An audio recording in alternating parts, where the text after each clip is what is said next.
Я приветствую вас, дорогие друзья, уважаемые гости и подписчики моего канала. Пламен Пасков на связи прямо сейчас. Пламен, приветствую вас. Приветствую вас и вашу большую, растущую, постсанкционную, бустерным образом так накачанную аудиторию, которая сильно любознательна, сильно тревожна и скажем так, с напряжением ждет наших с вами комментариев. Да, давайте прокомментируем, потому что есть что прокомментировать. Значит, усиливается эскалация достаточно серьезная на фронте и по тылам. Бьют ракеты, бьют дроны, системы ПВО там все очень сложно. Украина отвечает на удары России своими дронами, своими атаками. И проявляется, да, как вот Европа. Мерц выходит, говорит, значит так, мы отменяем все дальнобойные условия для Украины, использования вооружений. Получается, что вовсю встает вопрос о Таурусах, представляете? И в ответ на это Россия говорит, а давайте соберемся в Совбез ООН и поговорим, кто срывает мирное урегулирование, как бы намекая на Мерца. Мерц, в свою очередь, как бы объясняет, говорит, да нет, это уже там пару месяцев действует, вот то, о чем я говорил, начинает давать заднюю, начинают вилять. Вместе с этим ЕС не может рассмотреть нормальный, скажем так, подход к санкциям против Российской Федерации, о чем пишет западная пресса. И параллельным курсом, что примечательно и очень важно, да, происходит работа над меморандумами. Россия пишет свой вариант, Украина смотрит с прищуром скептически. Непонятно, пишут ли украинский вариант или будут ждать российский. Фидан, турецкий министр, отправляется в Москву, потом в Киев.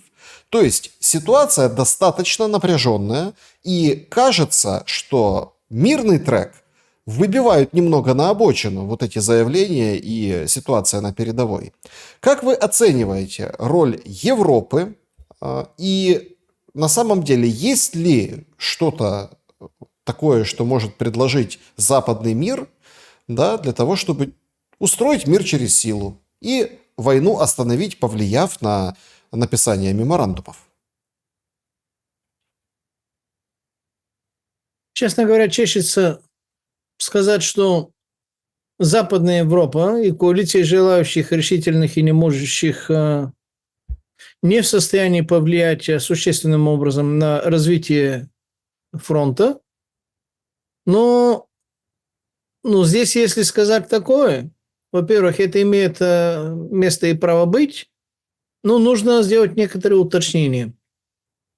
Главная сила украинских вооруженных сил до минус 2-3 месяца назад была именно дронница. Дронница, по большому счету, компенсировала отсутствие личного, вернее, нехватка личного состава.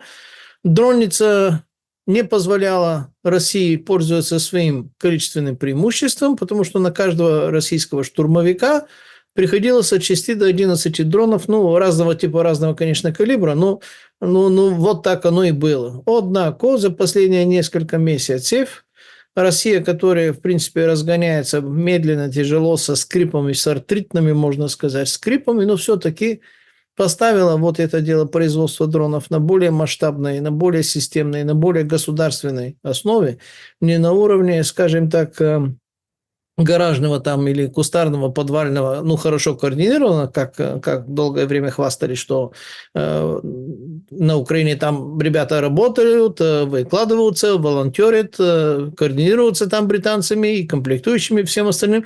Это было правда, и это продолжает быть правдой. Но это правда не может догнать системный разгон системных инструментов, где количественное преимущество уже имеет место быть. Потому что всего недельку назад, чуть больше, наверное, около дней 10 назад, бодро одни, грустно другие отрапортовали, что пройден рубеж 300 плюс дронов за один день. Там было 309, по сути, 270 с чем-то было перехвачено, 300 плюс в день с российской стороны. А буквально пару дней назад был пройден новый рубеж в количестве 500 плюс дронов в рамках одного же дня. Коли так дела идут, совершенно очевиден тренд.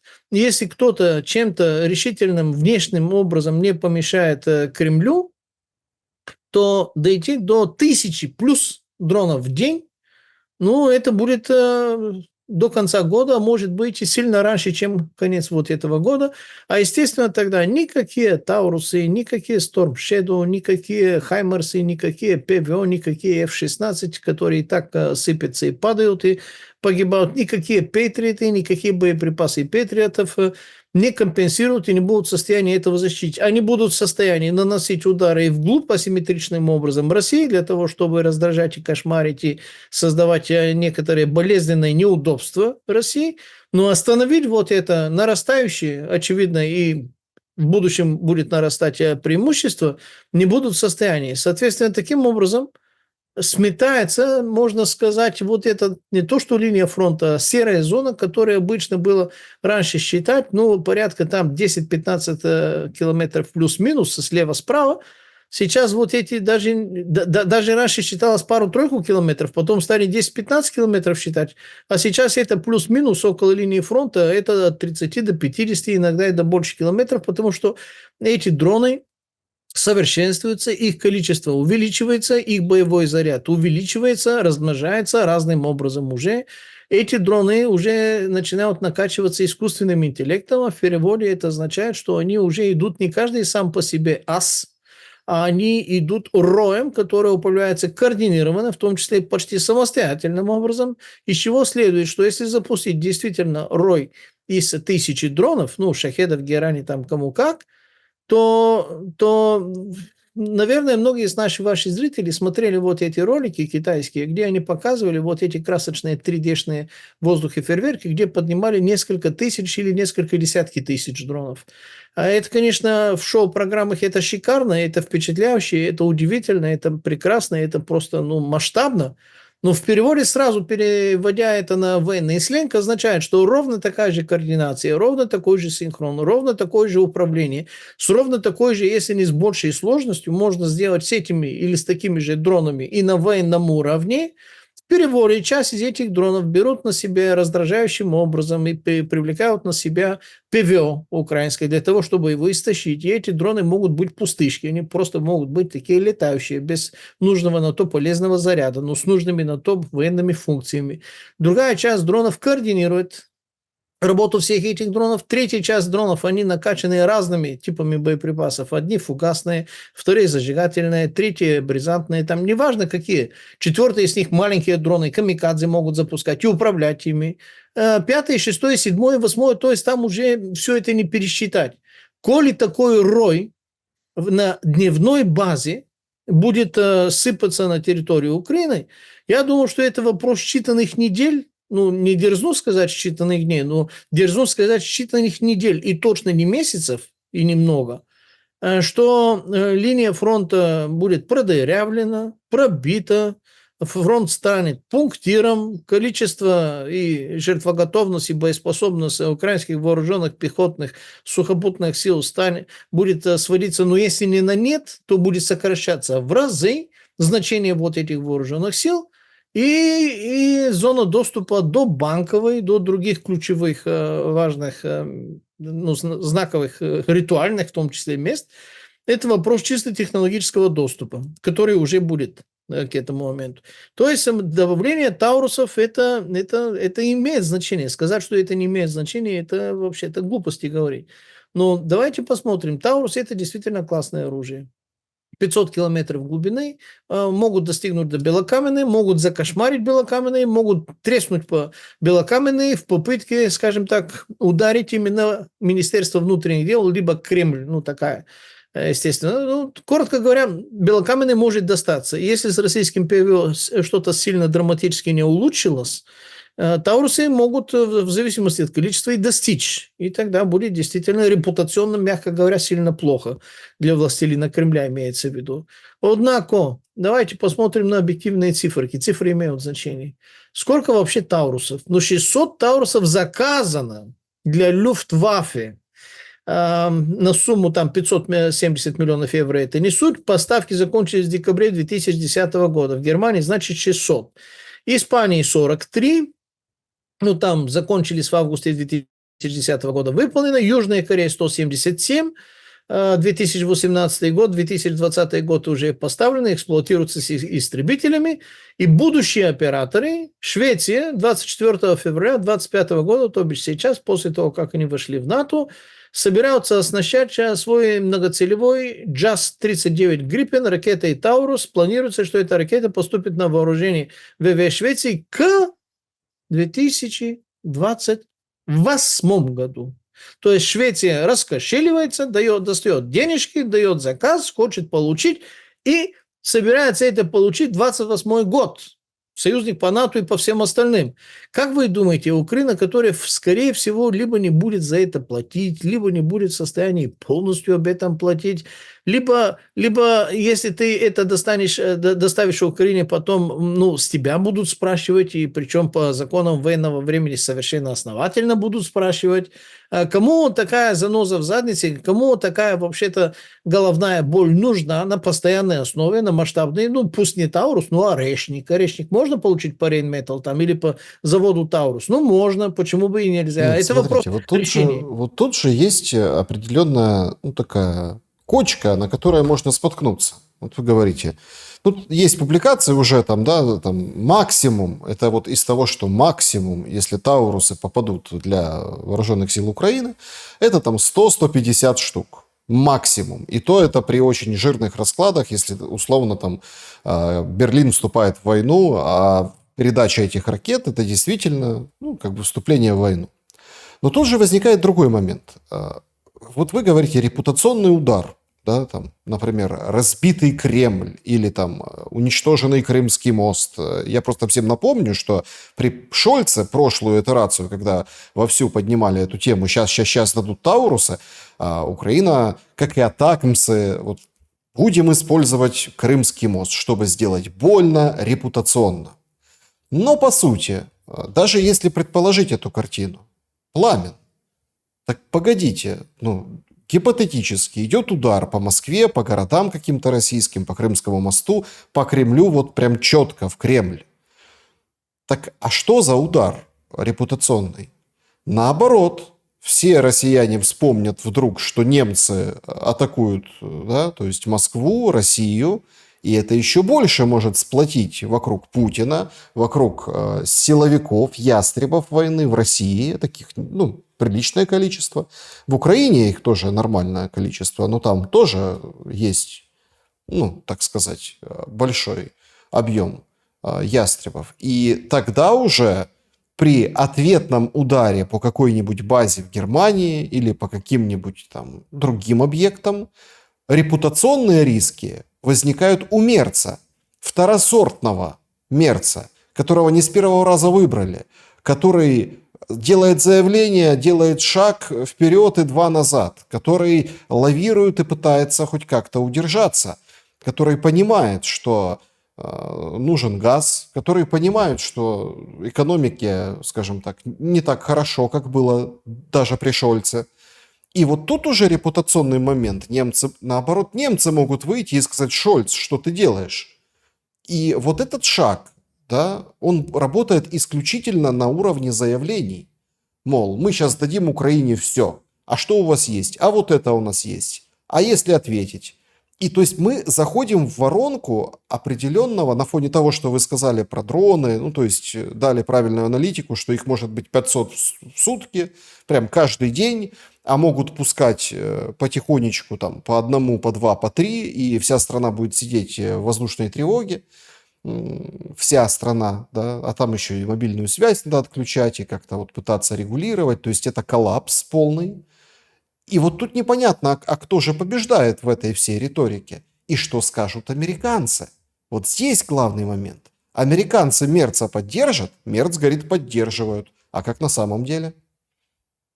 На самом деле, то, что вы сказали, одно другого вообще не отменяет, потому что репутационный удар по Путину, в этом есть смысл ударить по Кремлю, это не военный объект. Кремль, репутационный удар, что били по Москву, и ты не сохранила эту Москву, будет, безусловно, одной из этих целей – бить по Москву. Однако вы совершенно правильно продолжили, сразу это цепочная реакция после того, как этот удар был, после того, как, естественно, энное количество меньшинство взводит, в том числе и в российском обществе, главным образом, конечно, либерально-демократические, такие западенцы, что называется, ориентированные. Ах так, ты, батюшка наш, ты нас не сохраняешь, не обороняешь, и вообще-то твое певио не годится.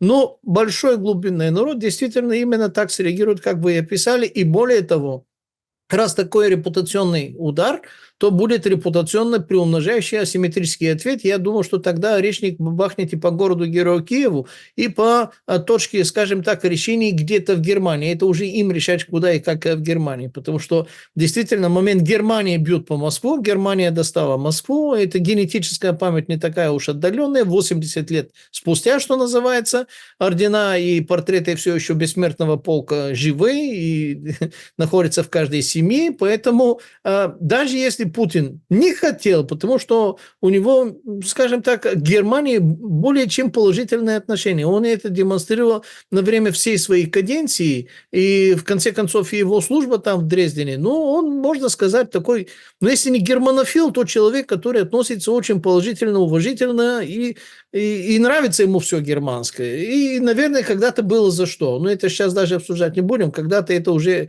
было так давно, как будто никогда и даже не было. Но если действительно будет такой удар именно Таурусом, то ответка обязательно должна быть, иначе его позиция, грубо говоря, российское общество его не поймет в массе своей, а когда они начинают его не понимать, одна из тех вещей, которые Путин ценит прибольше всего, это результаты в ТЕМ.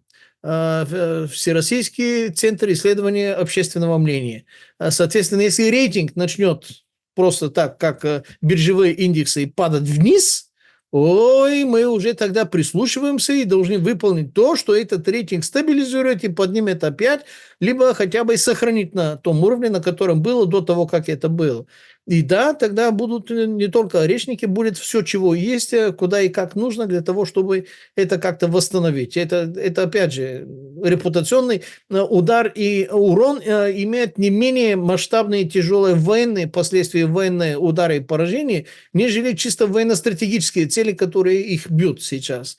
Вы совершенно правы, что действительно, что скажет Америка. Вопрос в том, что скажет Америка, там двуликий Янус. С одной стороны, Трамп говорит одно. С другой стороны, он хозяин своего слова и в состоянии его забрать, в рамках недели. Полностью причем.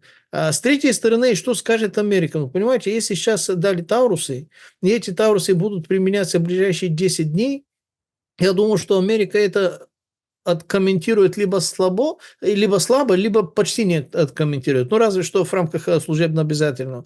Почему? Потому что сейчас у нас 27 мая. 27 мая, я припоминаю, что Трамп давал дедлайн, красной линии Ирану подумать по поводу сделки, которая после этого есть готовность бить и ударить вместе с Израилем, и эта подготовка не отменялась. Все, что было на базе Диего Гарсия на архипелаге Чагос в Индийском океане, насколько я понимаю, там все еще сохраняет определенную готовность. Соответственно, если с Ираном они не договорятся, то нужно нанести какое-то болезненно-педагогическое послание, воздействие на Иран в виде вот такого удара, как Израиль наносил, по-моему, когда это было. Не в октябре, наверное, в октябре 2024 года, когда 134 самолета летали туда с самолетами-заправщиками, осуществили достаточно болезненный удар по всем военным объектам Ирана, главные из которых можно было там их достать, и вернулись без единой потери. Сейчас намерены, насколько мне известно, осуществить более масштабный удар. Трамп может это сделать в ближайшие 10 дней, может и не сделать, а может сделать и до конца следующего месяца. Это в военной операции дело такое, что, естественно, точное число, точную дату знают только очень сверхограниченный круг людей. Я не вхожу в этот круг людей, поэтому я понимаю, что тренд вот такой, и что событие должно быть, а вот тыкнуть пальцами и сказать с такого по такого-то числа не могу. То есть я имею в виду, что военно-патологическая доминанта США, внимание, сейчас направлена на такой большой объект. Если кто-то сейчас со стороны Украины будет пользоваться Таурусами, Storm Shadow, либо атак МС и будут бить по территории России, естественно, естественно, Трамп об этом будет проинформирован, и, естественно, что-то в Truth Social он что-то напишет.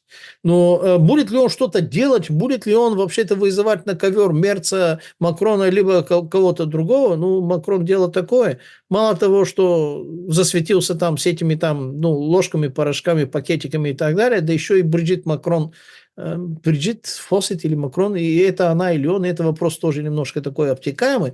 Но в кадре, наверное, вы уже видели, она не то что пощечину, а она двумя руками в лицо ему дала на выходе из самолета.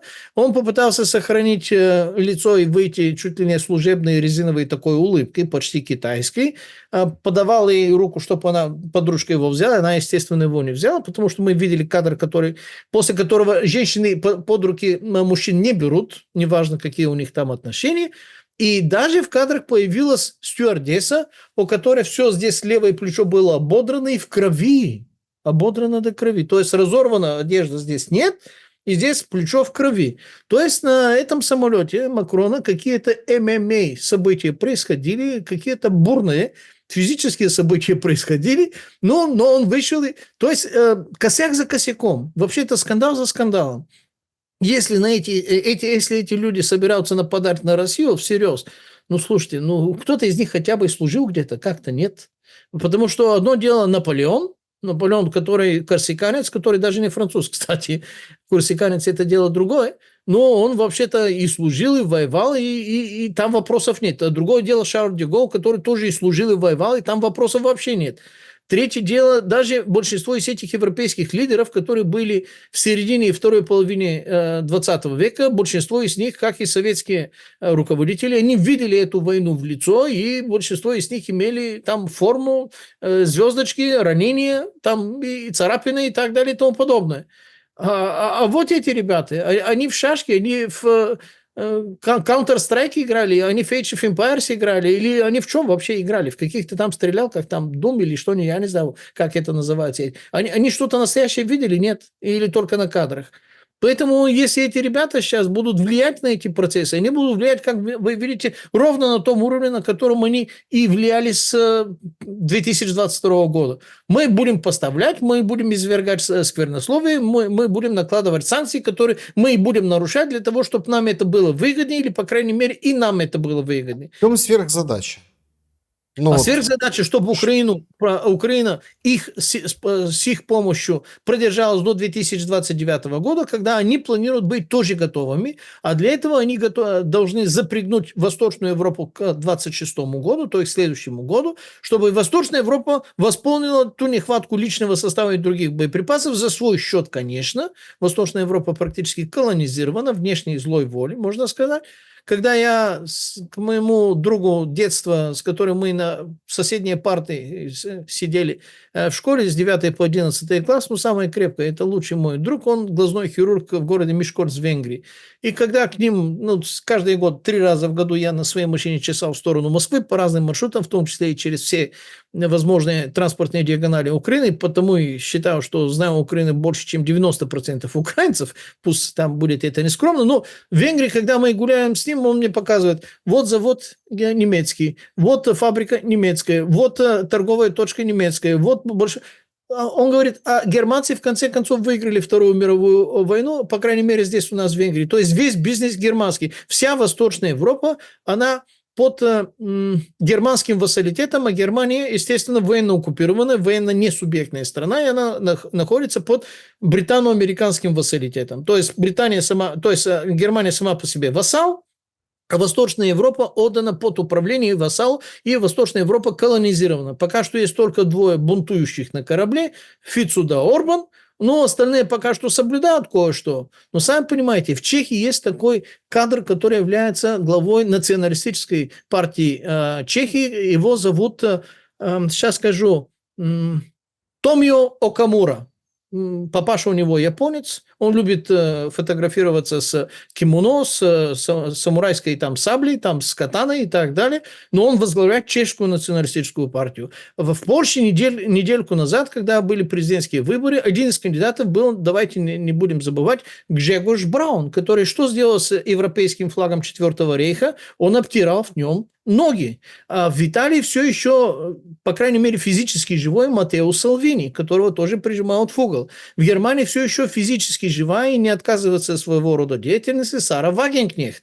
И альтернативу для Германии как бы не записывали в экстремистскую, но это самая большая партия, которая взяла самое большое количество голосов, хотя она больше всего представлена именно в Восточной Германии. В Франции то, что гнобят и вообще-то нейтрализуют Марин Ле Пен, но французы это все еще не забыли и, скорее всего, скоро не забудут. Во всей этой Европе это элемент, когда ты нажимаешь мячик в бассейне, ну, внешней злой воли, и если ты отпустишь этот мячик, он выскакивает не на поверхность, а ребаунд-эффект есть, он выскакивает над поверхностью, потому что давление было так, как пружина. Там в Европе именно такое дело. То есть вот эти головы внешне управляемые, говорящие Европейского Союза, они могут глаголить, но они не могут это отправить. У них с индустрией, с промышленностью, особенно в Германии, все сыпется. Потому что американцы сделали так, что у Германии нет энергетики, у Германии нет ядерной энергетики, у Германии нет газа. Из 4 ниток Северного потока осталась только одна, причем с какими объемами не будем уточнять. Коротко говоря, недостаточно. Ветряные и другие возобновляемые так называемые источники, естественно, к черту не годятся, и так оно и было инженерно задумано, и оно не может быть по-другому. В результате чего немецкие предприятия, поскольку Германия энергодефицитная, а не профицитная страна, собирают манатки те из них, которые могут, болезненные решения принимают, на контейнерах грузят свое оборудование и переселяются в США, что было и главной задачей Дональда Фредериковича Трампа. Только подумайте немножко на секундочку, что такое, например, Volkswagen Group. Volkswagen Group – это 80 с чем-то тысячи компаний в мире. А что такое автомобиль? Автомобиль – это 5 с чем-то тысячи деталей, иногда до 15, а то и до 20 тысяч. А кто производит большую часть, ну, за исключением, конечно, главную часть двигателя, там некоторые другие части шасси, кто производит главную часть? Это производят маленькие компании, 10, 20, 30 до 50 человек, которые базированы в Германии, и у которых, если головной заказчик, они являются субподрядчиками, естественно, если головной заказчик соберет манатки и уйдет, эти ребята будут что-то производить. Они, если будут производить то же самое и отправлять это в Америку, чтобы кто-то там собирал вот это, ну, мягко говоря, это так к черту не годится. Чисто экономически это не бьется. Соответственно, эти предприятия разоряются. А если мы смотрим на вот это действительно шикарное изделие под названием Таурус. Там что? Там 10-15 деталей. Но на самом деле там целое государство участвует в создании, в том числе и Швеция, в том числе и навигация там Роквелл, по-моему, Соединенных Государств Америки и прочее. Но там компоненты, там задействованы многие. Какую, подождите, добавленную стоимость несет Таурус? В том-то и самое интересное. Если немецкое правительство заказало себе, и они могут, например, это дать, кто за это будет платить? Я могу вам сказать, как дела обстоят в Болгарии. В Болгарии военно-промышленный комплекс специально сделан так, что он уже не государственный, он в частных руках, и, естественно, в правильных частных руках, где только исполнительный директор болгар для того, чтобы общался на болгарском языке с местными туземцами, что называется, а вот собственность над этими предприятиями, она такая забугровая, правильная, только политически правоверная. В переводе Болгария действительно отправляет снаряды Украине и производит под этими заказами, и это отгруживается. Вернее, географически в Болгарии. Потому что, еще раз, собственник уже другой. И этот собственник бесплатно это делать не будет. Кто-то за это должен платить. И за это платили американцы. Сейчас американцы говорят, мы ничего не отправляем, мы деньги не даем, мы больше этим не занимаемся. Европейцы занимаются.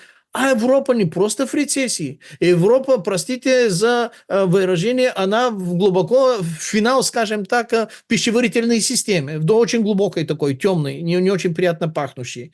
Там жесткая деиндустриализация, которая усугубляется дополнительной накачкой бройлерными партиями, как шприцы, шприцуют черно-коричневые, недоинтегрируемые, которые создают другой культурный код, и которые де-факто ведут себя как с захваченной землей, с захваченным населением. Они так себя ведут и так себя чувствуют. То есть вот эта Европа, чтобы собралась, построила какую-то мобилизационную экономику и стала производить те объемы или тот уровень вооружения, который нужен Украине, либо который нужен для того, чтобы сразиться с Россией, теоретически это возможно, и это даже может произойти на практике. Но для этого нужно поменять верхушки Евросоюза. Пока что это физически невозможно, потому что вот эта либерально-демократическая элита, которая подчиняется конкретно определенной другой антиевропейской, античеловеческой, антибизнесовой и антинациональной злой воле, она этого не допустит, хотя ставит себе в цели воевать с Россией. Как?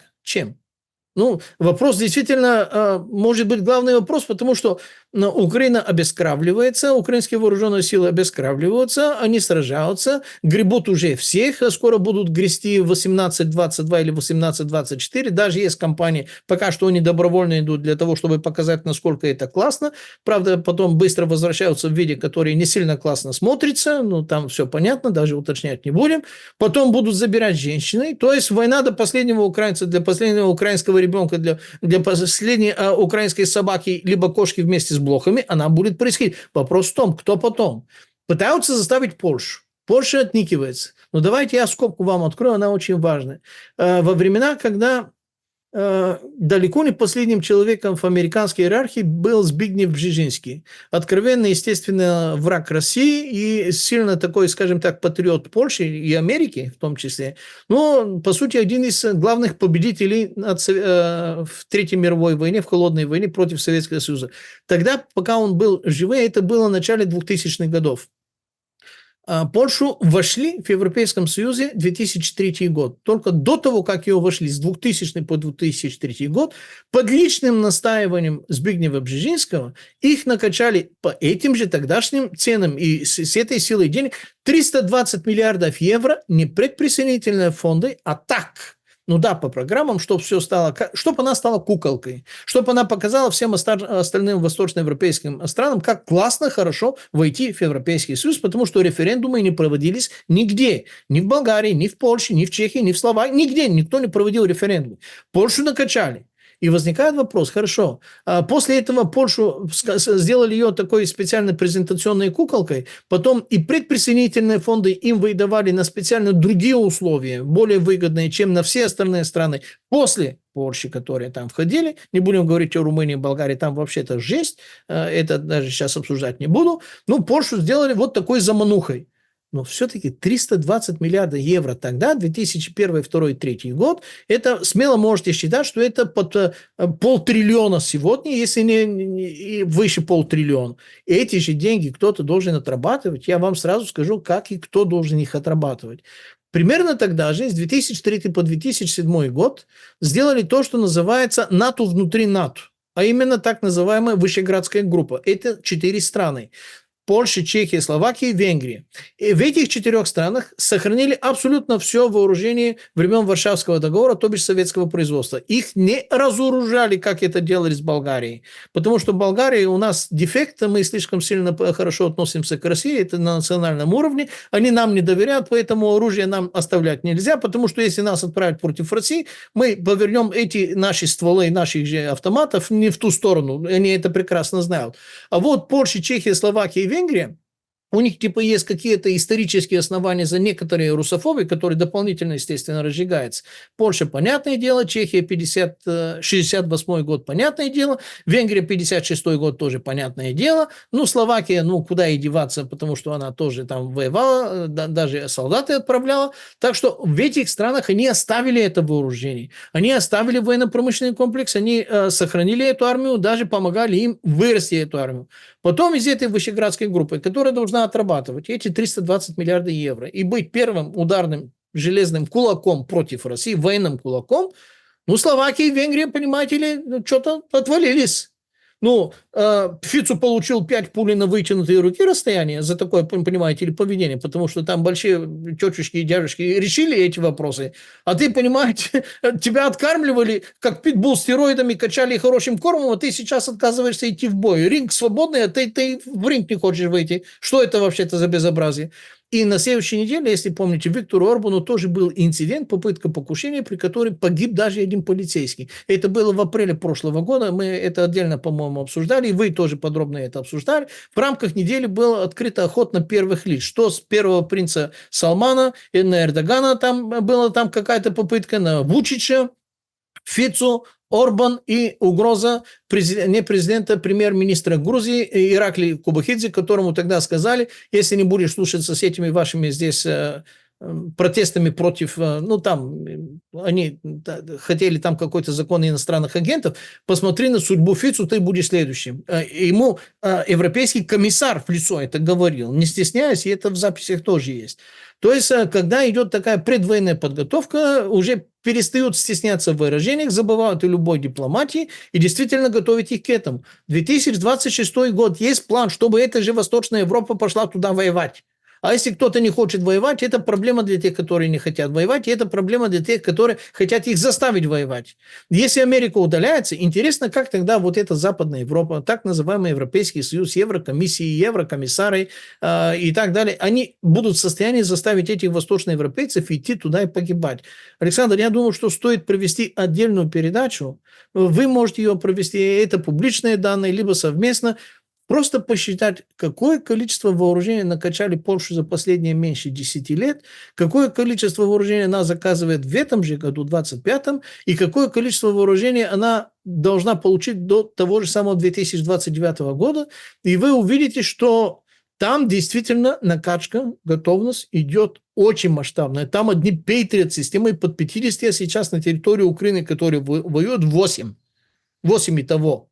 По поводу Хаймерсов, и по поводу самолетов, и по поводу F-35, и по поводу всего остального, по поводу танков, причем хороших. Ну, смотрите, хорошо. То есть ваш там набор аргументаций понятен, что стратегически, да, как-то хвост будут рубить по частям, и вот это вот следующее будут представители Восточной Европы. В следующем году, да. Да, некоторые поняли, некоторые там уже начинают бракаться, некоторые там до сих пор, понятно, да? То есть, но тогда, смотрите, тут очень интересное заявление от поляков было, да, о том, что, слушайте, да, мы хотим участвовать в восстановлении Украины. А в восстановлении, не в военных действиях, в восстановлении не хотят. Вот смотрите, то есть в Ираке там, да, были кампании, еще там были кампании в мире. Ну вот как это все закончилось? Никак. То есть все какие-то там плюшки, которые там на фоне кровавого месива компаний, я имею в виду западных, да, вот как-то несли демократию, так сказать, по разным углам мира, все получили там отдельные страны, крупные игроки. А вот мы вроде тоже участвовали и ничего не получили. Вот нельзя допустить, чтобы с Украиной было то же самое.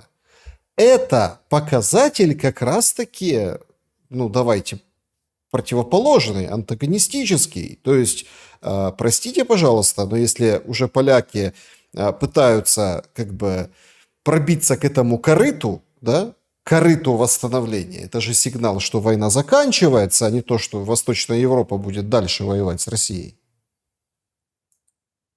Полякам дадут в лучшем случае просто быть субподрядчиком именно тех же больших компаний, которые должны получить все эти сливки.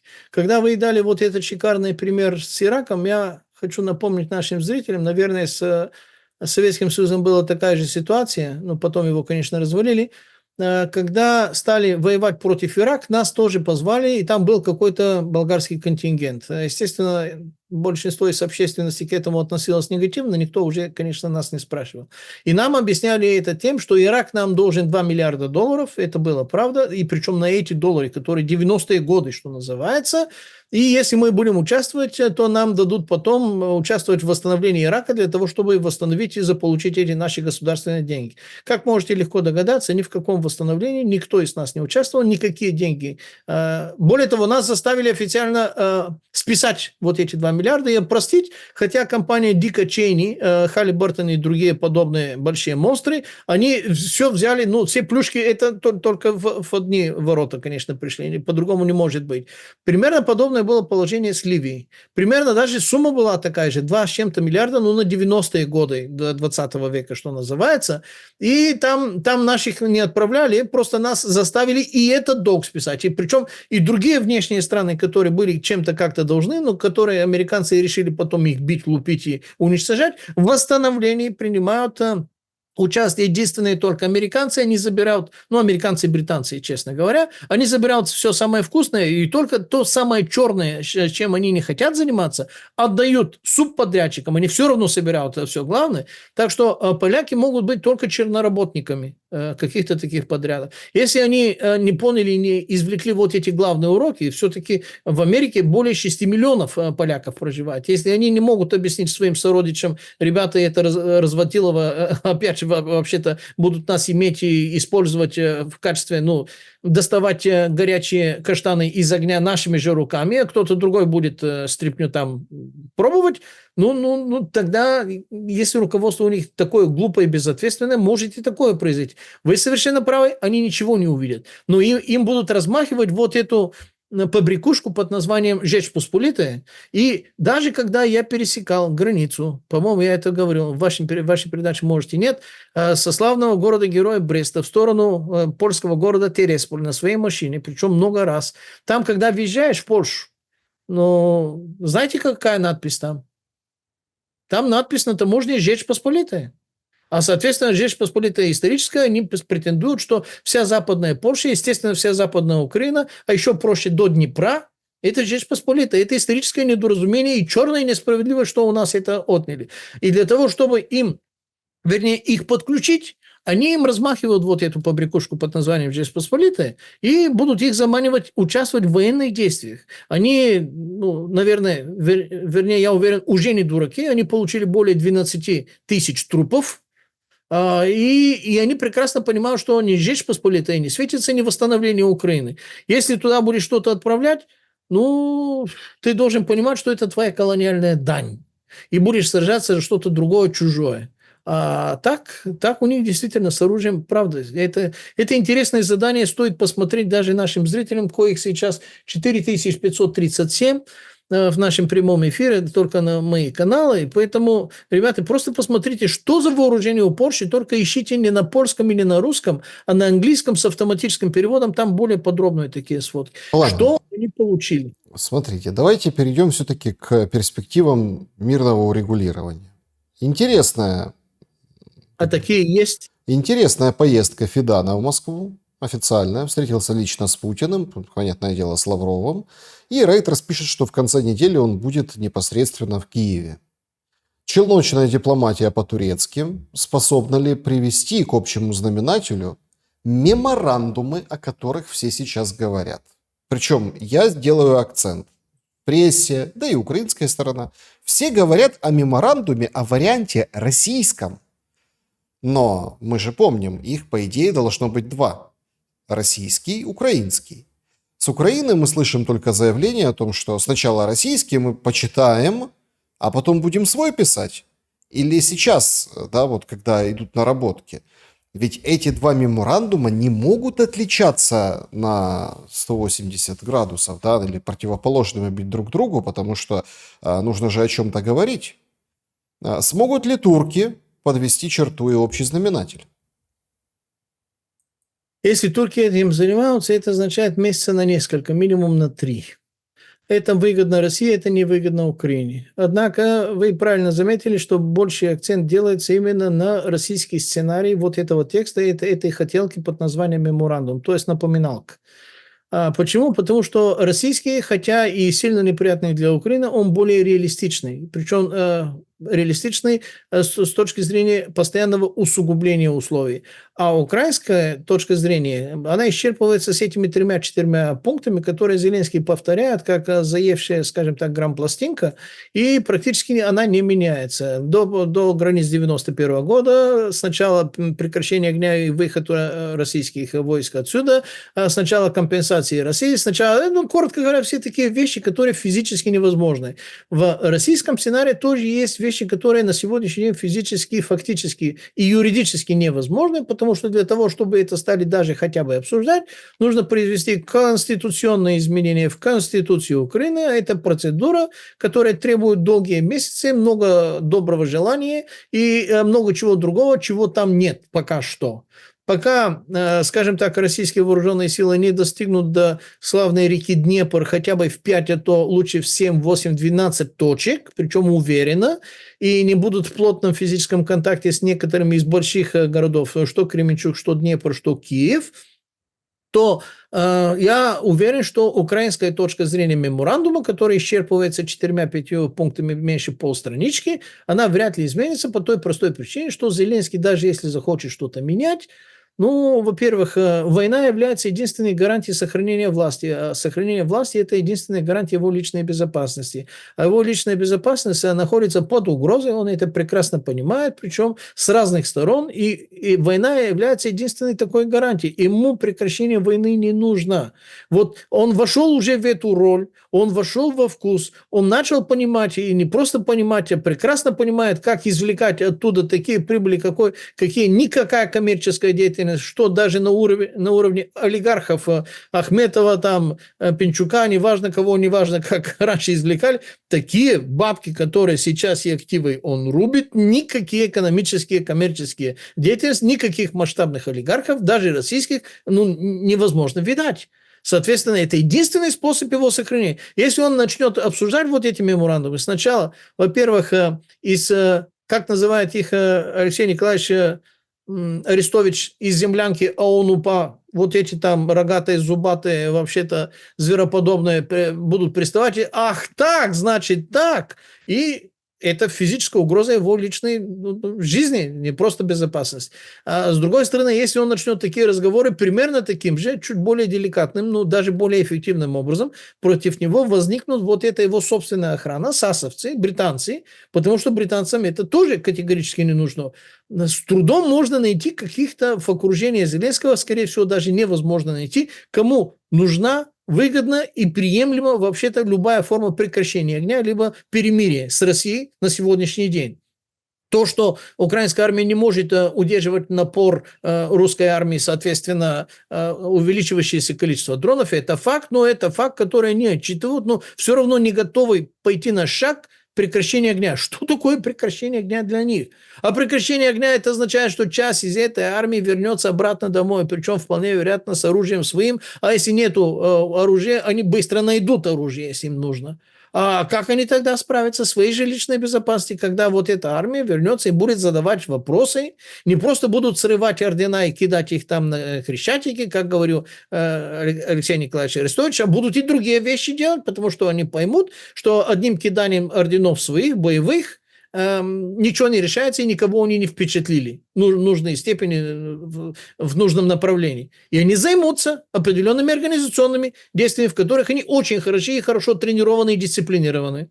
И тогда марш Пригожина 18-21 июня 23 года повторится в сторону Киева, только сильно быстрее и оперативнее. Я думаю, никакой Лукашенко их не остановит в этот раз. И тогда будет все по-другому. Тогда будет совершенно другой сценарий. Даже мне сложно представить себе, в какую сторону качнется этот сценарий. Потому что этим же бойцам, которые вернутся после прекращения огня и сделают что-то подобное, это почти неизбежно, это вопрос технологического времени, будут вынуждены сражаться и с представителями землянки АОН-УПА, с рагулями этими там такими специфическими. И будет Нестор Иванович Махно. Гуляй поле. Что называется? Я в таком случае хочу в завершении поделиться с вами. Вспоминал я вас на прошлой неделе. Прям не знаю, икалось вам или нет, но прям вспоминал. Нож чесался. Потому что, извините, пожалуйста, два таких, можно говорить там Пасков, что он там понимает, в общем, такие, да, вот это специфический эксперт, специфические там мысли, какие-то там вещи, которые несусветные. Но вы являетесь в том числе проводником два таких очень важных нарратива, да, и они сейчас продолжаются, и по-своему, я подчеркну, по-своему, не так быстро, но они развиваются в плане идеи, и в плане позиционирования. Посыл первый. Это все начало движения на уровне публичных заявлений со стороны Российской Федерации. Вы об этом предупреждаете, на моей памяти, около года, на моей памяти. Может, вообще и раньше, да, изначально. Посыл первый. О том, что СССР развалили незаконно. выходит юрист Кобяков на форуме юридическом, да, и вот делает заявление, потом еще одно заявление, потом это подхватывают определенные депутаты. Ну, то есть это рождается как нечто, как предмет обсуждения, в общем, да, то есть среди, назовем это так, интеллигенции, элит, политикума, да, вот в Российской Федерации. Хотя такая тема достаточно, ну, очень важная. Причем там же какой посыл со стороны россиян? Что если СССР развалился незаконно, то, что сейчас происходит в Украине, это внутренний конфликт. Гражданская война, в буквальном смысле этого слова. Крамола просто. Против, да, так оно и есть. Крамола, Пламен, крамола.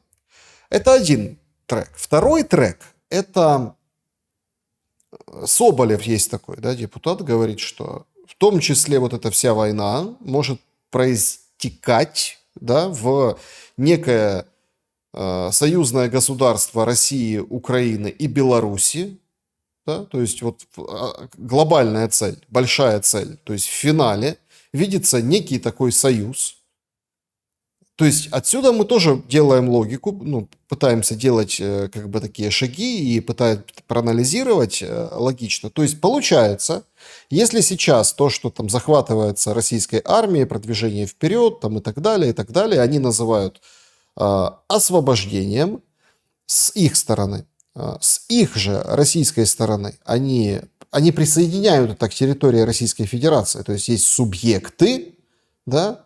Вот буферная зона только появилась недавно в отношении Сумской области, там нет присоединения, ну вот к тому, что взяли и присоединили там Басовку, новенькое, ряд населенных пунктов, 4 села уже, это официально подтвердили, не могли не подтвердить со стороны украинской власти, потому что там вот этот вот буфер создается.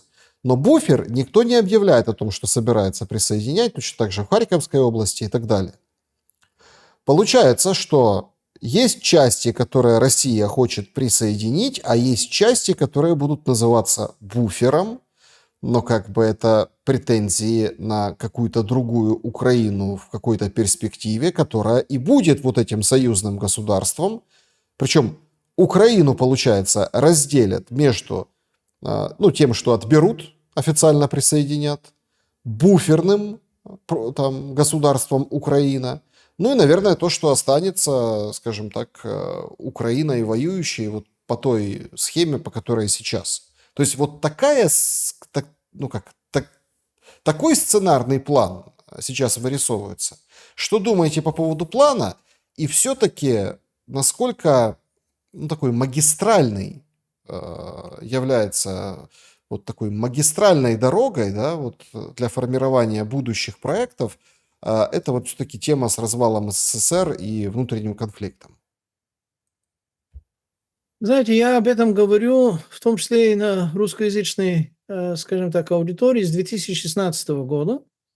И был тогда в декабре 2016 года, под второй половине декабря, в Болгарии нас пригласили вместе с болгарским профессором Андреем Фурсовым, ну, аналог, они даже знакомы друг с другом, это профессор Иво Христов. Я почему называл Фурсов? Для того, чтобы люди понимали, с каким человеком, с какой популярностью, с каким весом и с какими взглядами. Там мы были вместе, приглашенные в городе Чирпан. Это в середине Болгарии, не суть. И аудитория зала, естественно, был полный. И тогда, помимо всех остальных внутреннеполитических вопросов, которые нам задавали, еще раз, 2016 год, конец 2016 года, а то уже шло полной силой. Дебальцево... Иловайск уже был, Дебальцево то ли развивалось, то ли предстояло. Уже, конечно, могу ошибаться. Тогда один из людей, которые были в этом зале, задал нам вопрос, а как вы считаете, возможно ли полномасштабная настоящая война между Россией как таковой и между Украиной как таковой? Не просто вот эти там заварушки, которые там в Донбассе, типа как бы локально, там они отделились, они там референдум проводили, а другие там их истребляют, терроризируют, бомбардируют и так далее. Именно Москва против Киева. Тогда я и профессор Иво Христов, кстати, он уроженец города Киева. До 10 года своей жизни он жил именно в Киеве.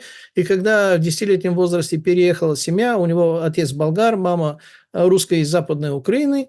Он делился со мной, как ему тяжело было переходить на болгарский, вообще-то мучился. Ну, коротко говоря, дело такое, неважно, не суть, мальчишечка.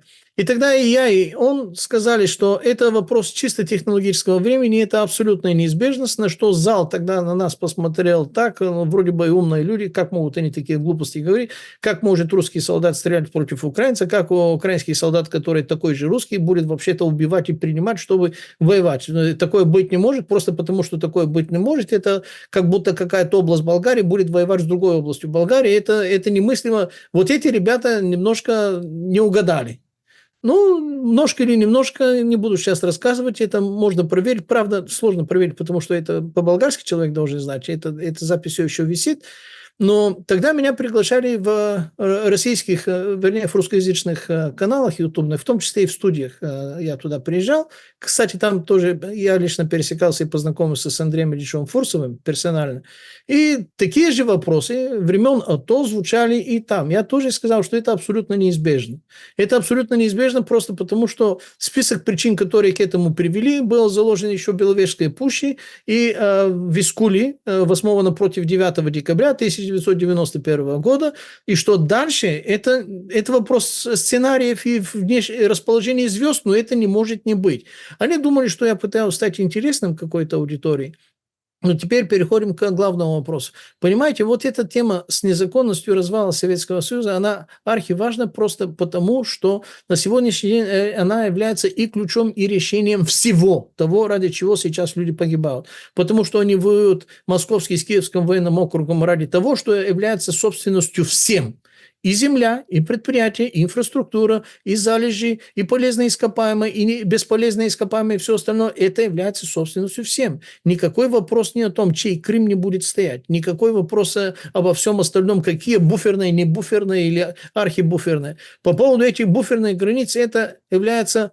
Я сейчас скажу непопулярную вещь для некоторых, скажем так, прикремлевских пропагандистов и не только, потому что там таких есть достаточно немало. Но это является знаком некачества и отсутствием квалификации нынешнего руководства России. Россия не может не захватить всю Украину для того, чтобы восстановить вот эту и юридическую в том числе неправду, потому что любой кусок Украины, который останется не русским, будет антироссией, будет накачиваться внешним образом, будет воевать и угрожать в том числе и столицу России. Не только, даже если останутся пару областей западных или неважно каких, это будет постоянный источник серьезной военной угрозы. Как Украина закончится, они переносят весь этот центр русофобии и военизированной русофобии, военной угрозы против России в Польшу. И они сейчас этим и занимаются. Именно поэтому я просил обратить внимание на вот этот немаловажный факт, потому что у польской экономики есть огромное количество проблем, но как-то почему-то они вкладываются в это вооружение, как будто это и есть главный двигатель их экономики. Но на самом деле, сами понимаете, что это так не делается.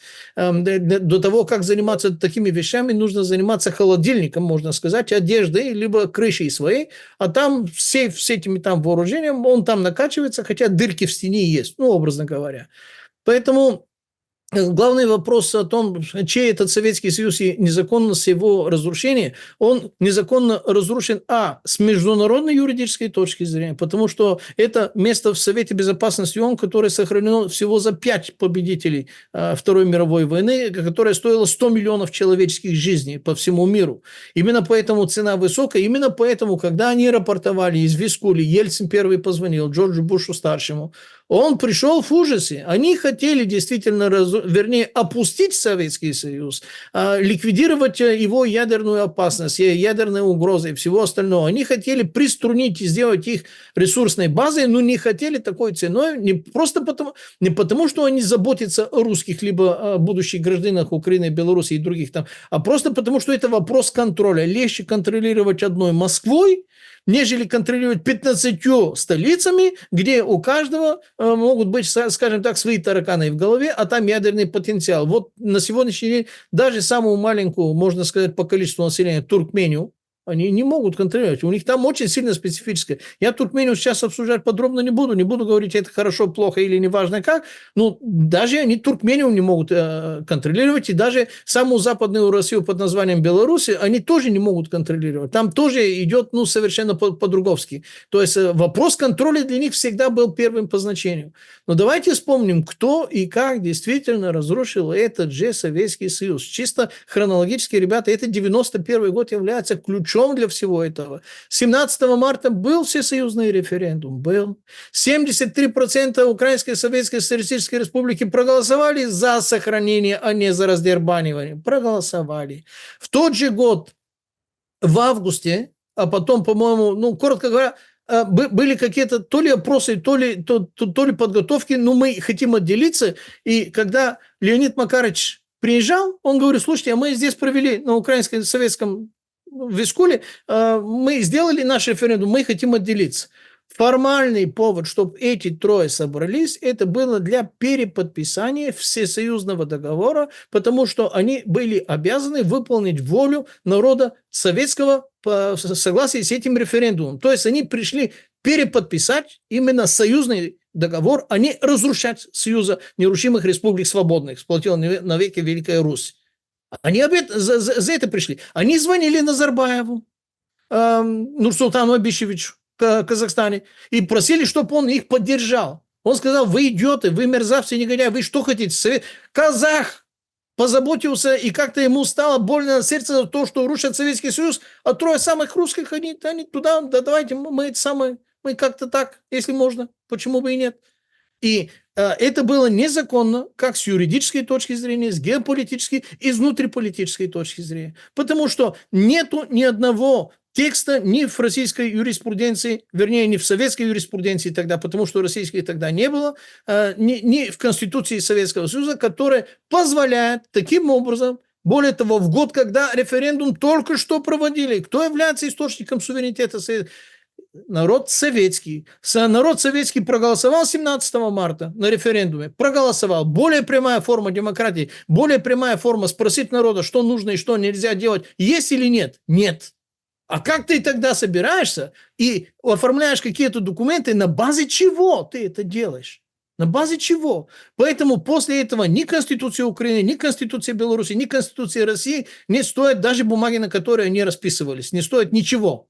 Именно поэтому потом были военные действия по всему бывшему Советскому Союзу и пролилось огромное количество крови, в результате которой 25 миллионов русских остались за пределами Российской Федерации, а более 30 миллионов русских покинули пределы бывшего Советского Союза, потому что состояние было несовместимое с нормальной формой жизни. То есть это было такое уничтожение, которое Гитлеру не снилось. Лучший Гитлер 20 века, у него две лица, как у двуликий Янус. С одной стороны Горбачев, с другой стороны Ельцин. А сегодняшняя команда Кремля – это прямые, непрерывные ребята из абсолютно той же самой когорты, которые не хотят признавать Советский Союз. Вот парад Победы. Вы хоть раз видели там портрет Сталина? Вы видели хоть раз, чтобы Нет, был доступен? Подождите, дрейф идеологически идет в эту сторону, и Волгоград временно переименовывают. Нет, аэропорт Волгограда. Аэропорт, и, вы понимаете, то есть и памятники уже появляются, в том числе на неподконтрольной украинской территории, да, недавней, тоже Сталину. То есть тут такой момент есть, вот это все. Просто тут же важный, мы, анализируя прошлое, мы же пытаемся смотреть в будущее. Смотрите, да или нет, Россия станет на эту дорогу о незаконности распада СССР и условно вот этого союза как главной цели вообще всего происходящего. Или это, знаете, так боковые какие-то ветры, и, собственно, на скорость шибко не будет влиять. Нынешнее руководство Кремля не встанет на позиции восстановления Советского Союза, потому что они люди из именно предательской части. Это именно, когда разрушали Советский Союз, это начало делаться после конца 70-х годов, когда экономическая война была выиграна именно социалистическими странами в мире. Я понимаю, насколько это не научно-фантастически звучит сегодня, но об этом есть конкретные экономические расчеты и признание западных экономистов. Сейчас не буду подробно, это долгая тема, сверхинтересная и очень познавательная. Но так оно и было. Но все прорвалось именно на внешней, скажем так, клеточная мембрана, которая отвечает за внешний контур безопасности. Это было КГБ. КГБ продались.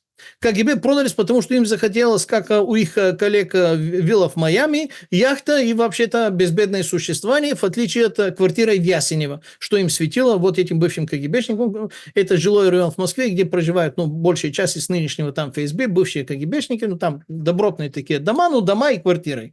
Вот так. Они все это предали. Тот же самый Калугин, тот же самый Швец, который вместе с Путиным учился, тот же самый Резун, который потом Суворов. Те же самые. Это они продали. Они поспособствовали в замене вот этой верхушки Политбюро КПСС и вообще-то Центрального комитета, особенно после Брежнева, и они разрушили. Им захотелось, чтобы их внуки и сыновья стали там западенцами, где еще проживает вообще-то первый министр иностранных дел России Козырев. Он все еще в Майами. Он говорил, так это же цивилизованные люди, как мы с ними будем воевать? Поэтому нынешняя когорта, которая есть, она прямиком именно оттуда. Это торгаши. Это люди, которые презирают российский народ и рассматривают его как ресурсной базой. Именно поэтому вот эта война ведется исключительно нелогичными средствами. Во-первых, она внешне управляемая, полное научно обоснованное, на мой взгляд, определение – это чисто русское, внутреннее, гражданское, братоубийственное, но за счет этого внешне управляемая война. Это война между Киевским и Московским военным округом за наследие Киевской Руси. Можно это и так определить, либо за право наследия на Киевской Руси. Можно это и так сказать. То есть сейчас Россия воюет, потому что из Украины сделали антинародом, антироссией, русофобию, в том числе и военно накачанные, и они не дождались того рубежа, когда можно было действительно ждать прямое наступление. Неизвестно, когда оно было бы, это уже неинтересно, история сослагательного не воспринимает, но накачка стероидами, военными настроениями и русофобией, она была очевидна. Более того, она не только мне была очевидна, для меня это было дежавю. То же самое делалось у нас на Балканах. Македония из Болгарии и Босния из Сербии. Я это видел. Это у нас происходило. Это происходит в любых точках мира. Для того, чтобы победить данный народ, глупо, вернее, не глупо, британо-американцы и англосаксы, люди такие экономные, не хотят тратить со своими собственными армиями, не хотят тратить со своими собственными ресурсами. Всегда накачивают часть из этого народа в качестве антинарода, разрешают все большие вопросы кровью и антинарода, и народа, или титульной части народа, а потом приходится собирать сливки. Это называется теза плюс антитеза равно синтеза. Теза плюс антитеза – это Украина плюс Россия. Синтеза – это для них. Приехали и заключили договор по поводу недр. Приедут и заключат договор по поводу недр и России. Поэтому для того, чтобы остановить все это, этот грабеж и это массовое человекоубийство, нужно вернуться к юридическому формату Советского Союза, потому что есть на то реальные юридические основания, а не хотелки. И тогда все это братоубийство прекращается, собираются, решают помянуть, посыпать голову пеплом и отстроить все разрушенное и больше не разрешать никому это разрушать. И если это будет сделано, то тогда, это возможно сделать единственное, только если вернуться к тем истокам, скажем так, социальной справедливости, которая была в Советском Союзе. Без истоков социальной справедливости это восстановить невозможно. Невозможно, потому что невозможно мотивировать ни то, ни другое войско. Кто воевал в Великой Отечественной войне? Воевали рекруты, воевал народ, воевали все, которые были...